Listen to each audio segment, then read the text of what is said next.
તો સુરતમાં કીમ નદીના પૂરના કારણે લોકોનું જનજીવન અસ્તવ્યસ્ત થયું ત્યારે પૂરગ્રસ્તોના સહારે આવી સુરત ગ્રામ્ય પોલીસ અને સરાહનીય કામ કર્યું। ઓલપાડના 12 જેટલા ગામોમાં આશરે 2000 જીવન જરૂરી ચીજ વસ્તુઓની રાહત કીટનું વિતરણ કરવામાં આવ્યું। ધારાસભ્ય મુકેશ પટેલની ઉપસ્થિતિમાં યોજાયેલા કાર્યક્રમમાં અસરગ્રસ્ત પરિવારોને તાત્કાલિક રાહત પહોંચાડવામાં આવી। ગામનું તમામ પ્રકારનું નુકસાનીનું સર્વે પણ થઈ ગયું હતું। સાથે સાથે આજે સુરત જિલ્લા પોલીસ તરફથી એક સરાહનીય કામગીરી કરવામાં આવી છે।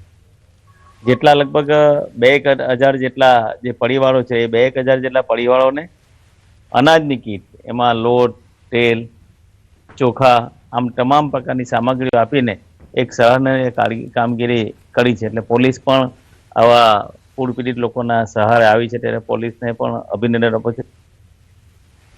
તો પોલીસે કાયદો અને વ્યવસ્થાની સાથે માનવ સેવાની પોતાની જવાબદારી પણ નિભાવી, તેથી લોકોએ પણ તેમની કામગીરીને બિરદાવી અભિનંદન પાઠવ્યા।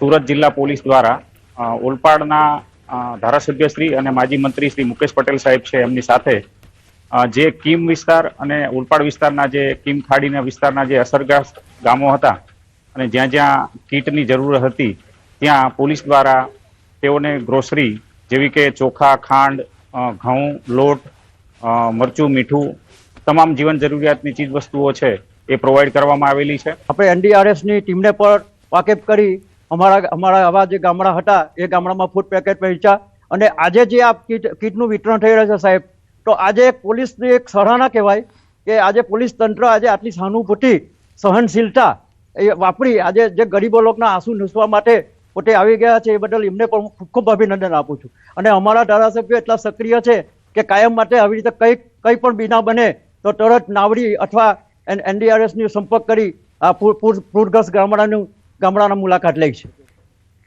તો સુરત જિલ્લાના કીમ નદીના વિનાશક પૂરે ખાસ કરીને ઓલપાડ અને માંગરોળ તાલુકાના ખેડૂતોને ભારે આર્થિક ફટકો પહોંચાડ્યો।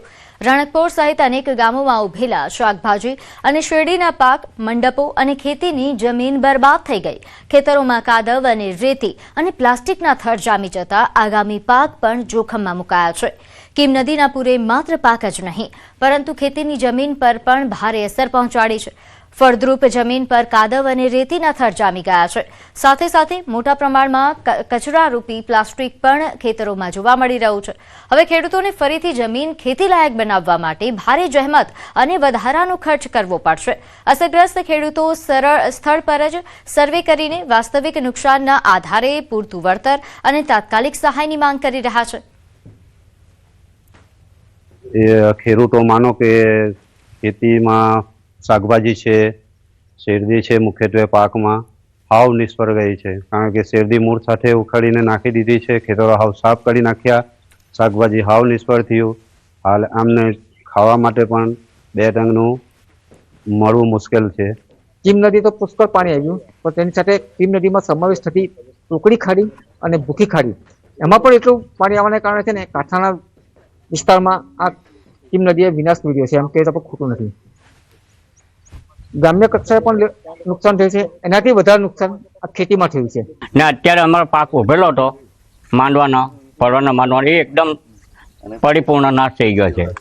નાશ તો એવો થઈ ગયો છે કે આપણે ખેતરમાં જવાનો વિચાર નહીં થાય, આપણું દિલ બળી ઉઠે કે આપણે શું કરવું।